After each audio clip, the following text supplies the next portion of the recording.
नमस्ते दोस्तों। आज हम बात करेंगे उस बादशाह की जिसके नाम पर आज भी हिंदुस्तान में राजनीति होती है। बात उस शख्सियत की जिसने मुगल साम्राज्य को नई ऊंचाइयों तक पहुंचाया, लेकिन अपने पिता शाहजहां को कैद भी कर लिया। जी हाँ, ये कहानी है औरंगजेब की, मुगल साम्राज्य के छठे बादशाह, जिन्हें लोग आलमगीर भी कहते हैं। क्या आप तैयार हैं इस साहसी, चतुर और विवादास्पद बादशाह की जिंदगी में गोता लगाने के लिए? चलिए शुरू करते हैं वीडियो।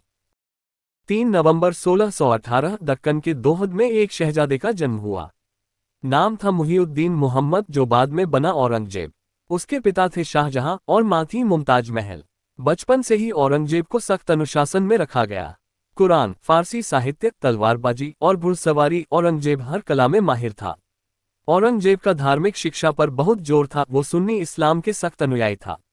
16 साल की उम्र में औरंगजेब को दक्कन का गवर्नर बनाया गया। उसने बुंदेला, गोलकोंडा और बीजापुर जैसे राज्यों पर विजय प्राप्त की। उसकी सैन्य रणनीति इतनी मजबूत थी कि शाहजहां ने उसे आलमगीर, विश्व विजेता की उपाधि दी, लेकिन उसके दिल में सत्ता की भूख बढ़ती जा रही थी। 1657 में जब शाहजहां बीमार पड़े, औरंगजेब ने मौके का फायदा उठाया।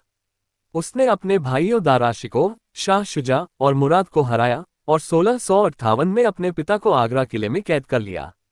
औरंगजेब ने खुद को बादशाह घोषित किया। उसका शासनकाल 49 साल तक चला। उसका शासनकाल मुगल इतिहास का सबसे लंबा शासनकाल था। औरंगजेब ने साम्राज्य को दक्कन तक विस्तार दिया, लेकिन उसकी सख्त धार्मिक नीतियां विवादास्पद थीं।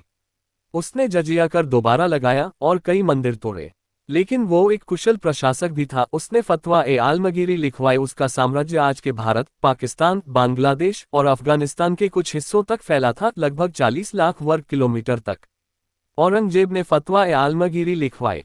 ये इस्लामी कानून का सबसे बड़ा संग्रह था, जिसमें 33,000 से ज्यादा नियम थे। इससे पूरे साम्राज्य में एक समान कानून लागू हुआ। औरंगजेब ने भ्रष्टाचार पर कड़ी नजर रखी। कई भ्रष्ट अधिकारियों को सजा दी और खुद सादा जीवन जिया। वो खुद टोपियां सिलकर बेचता था ताकि शाही खजाने पर बोझ न पड़े।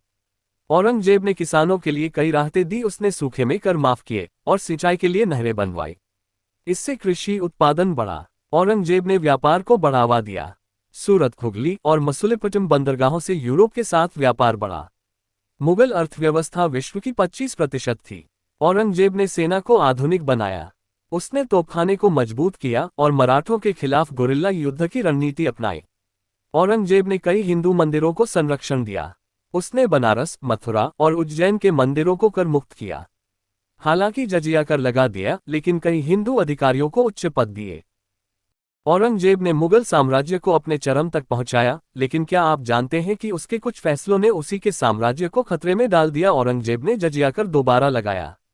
अकबर ने इसे हटा दिया था, लेकिन औरंगजेब ने इसे गैर मुस्लिमों पर थोपा। इससे हिंदू, राजपूत, जाट और सिख नाराज हुए। राजपूतों ने विद्रोह किया, जिसने साम्राज्य को अंदर से कमजोर कर दिया। औरंगजेब ने मराठों के साथ 27 साल तक युद्ध लड़ा। शिवाजी और संभाजी को हराने की कोशिश में औरंगजेब दक्कन में फंस गया। इससे खजाना खाली हुआ और सेना थक गई। औरंगजेब ने अपने शासन के आखिरी 25 साल दक्कन में बिताए और दिल्ली दूर हो गई और उत्तर भारत में विद्रोह बढ़े। सिख, जाट और सतनामी बगावत कर बैठे। औरंगजेब ने उत्तराधिकारी की योजना नहीं बनाई। उसके बेटे आपस में लड़ते रहे। उसकी मृत्यु के बाद बहादुर शाह प्रथम नए बादशाह बने, लेकिन कमजोर थे। लगातार युद्धों ने खजाना खाली कर दिया। शाहजहां के समय की 25% वैश्विक जीडीपी अब घटने लगी।